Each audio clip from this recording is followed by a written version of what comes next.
Let's learn with Hang Hang.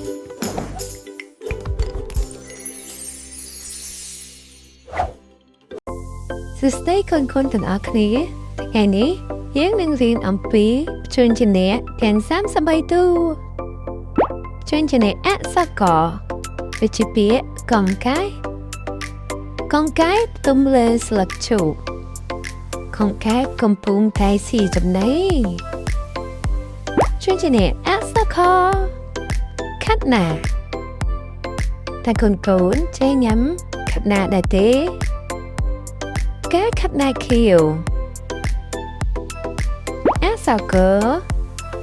ក្រុមកំពុងតែហាមាត់រងចាំចាប់ចំណីព្យញ្ជនៈអក្សរខ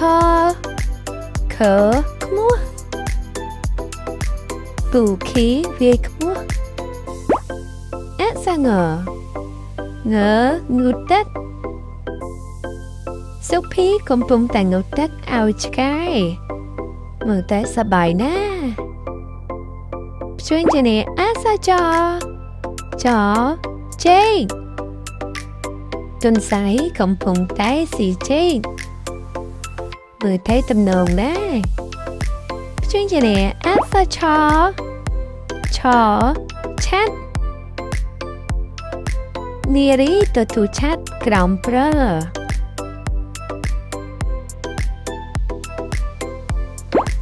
អក្សរជជីងមីងធាកំពុងតែថ្លឹមពីងប៉ះដៃប្រើជញ្ជីងអក្សរឈូកផ្កាឈូកមានពណ៌ស្អាតណាស់ពណ៌ផ្កាឈូកពណ៌សអក្សរញញ៉ាំសទ្ធាកំពុងតែញ៉ាំខារីមអក្សរដំរីរកស៊ីក្នុងព្រៃសត្វដំរីធំណាស់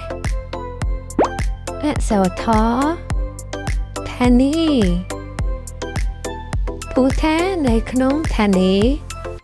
រងចាំរថភ្លើងអក្សរដិនមីងធីកំពុងតែដិនអង្កាំស្អាតតែទេកូនអក្សរទេមរាកូនច្បាស់ជាពុំធ្លាប់ឃើញសត្វទេមរាទេពីព្រោះវាបានផុតពូជបាត់ទៅហើយអក្សរណូរីសត្វណូរីស្រដៀងទៅនឹងសត្វសេកប៉ុន្តែវាមានសម្បុរក្រហមព្យញ្ជនៈអក្សរតកុមារកំពុងតែរៀបចំតុដើម្បីរៀន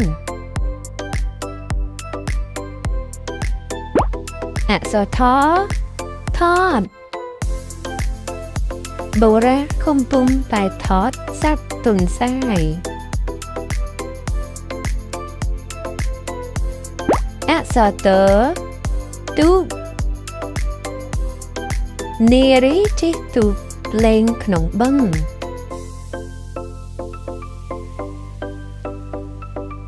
អក្សរធ្នូកីឡាករនីកំពុងវឹកហាត់បាញ់ធ្នូកូនចេះបាញ់ធ្នូដែរទេអក្សរនំកុមារកំពុងតែរីករាយនឹងការញ៉ាំនំខេកអក្សរម៉ង់គីធីតាកំពុងតែឡាយញ៉ាំម៉ង់គីអក្សរផែនទី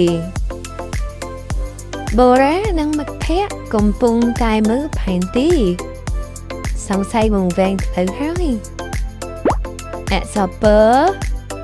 ពីងទៀន ពីងពៀនកំពុងតែរងចាំចាប់ចំណីអក្សរភើភូកូលបូរ៉ាកំពុងតែបង្ហាញមិត្តភ័ក្តិអំពីទីតាំងនៅលើភូកូលអក្សរមមឹកមីនីកំពុងអានមឹកនៅលើឆ្នេរមើលទៅទំនងដល់ហើយអក្សរយើចិនហះកំពុងតែត្រៀមចុះចត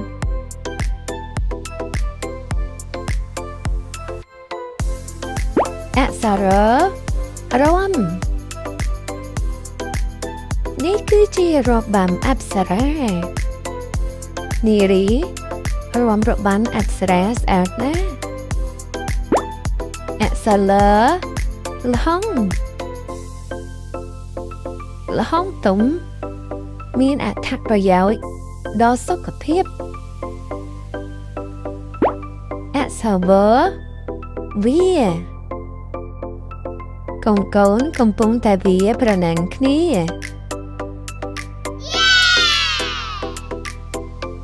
អក្សរសៀវភៅ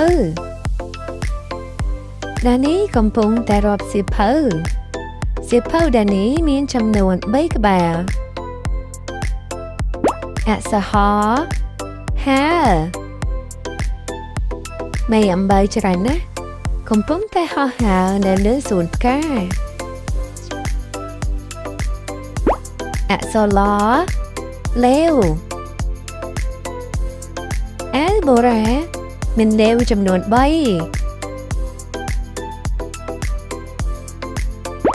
អក្សរអំពិលលោកជ័យកំពុងតែបេះផ្លែអំពិលយកទៅលក់កុំភ្លេច subscribe ហេងផងណាហើយកុំភ្លេចឧស្សាហ៍រំលឹកមេរៀនផង